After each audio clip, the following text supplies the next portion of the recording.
Sculptural home decor can double as artwork. This is something that consumers are looking for in 2027. It's nice to have a new sculpt. We have several new sculpts that come in every single season, but consumers really want to make sure that when they're picking a sculpt, whether that's going to be the economy grade, the mid grade, or the luxury sculpt, that it's going to be something that can double as art. I'm standing right now in front of these gorgeous foxes that we have, and immediately the first thing you're going to notice is it definitely looks like art. We've got those nice flourishes, the color of the charcoal is deep in the grooves, but we've got the highlights of the browns, the chocolates, and that little touch of a copper accent on the outside. This makes you think you've got a bronze sculpt here. And these foxes, of course, they have a lot of detail in their faces. All of the fur, all of the character really comes through, and that's something that consumers are looking for. Hey, it's hard to please consumers in today's marketplace. They want a lot of different things. They want it to be trending. They want to make sure the character's there. And of course, they're wanting the best price, right? But let's take a look at some of the sculpts that we have throughout the showroom. Maybe you're looking for a high-end piece like these foxes here, or maybe you're looking for something midline. And so we have some other sculpts here, like this other fox that we have inside of Desert Bloom that is available for you.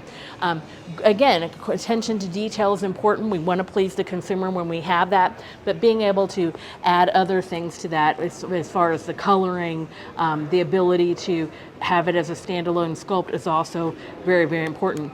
Let's take a look at some other sculptural decor that we have throughout the showroom that is exceptional. These horses can be found inside of Prairie Revival. They are definitely pieces that look like artwork.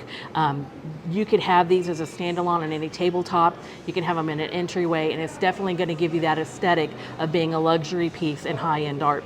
The other things we have for some sculpts maybe are not that high-end look, like this whale that we have on a stand, but the stand itself makes you know that this is a piece of art. And so the detailing here, we have a little bit of that weathered look because it's a whale. We have maybe found this whale near the ocean, but he is on a stand, and that gives it that appeal. The owls kind of have the same thing, where they are standing upright on their own, whether that's on a metal stand like this, or let's look at these fish. These fish here on the table stand on their own. No metal stand have been added, but because of the way their fins are made, they're standing upright, and they look like art instead of just a sculpt that is sitting on the table. We got a couple of different pairs of these fish that are exceptional. So whatever type of sculpts you're looking for this year for Melrose, making sure to tick all of those boxes, making sure that the trends are in focus. Does it look like art? Is this a sculpture? Does it have a lot of character? Are the details there? Can you see the small lines inside of the fur or the scales on the side of the fish? That's what you're looking for in 2027.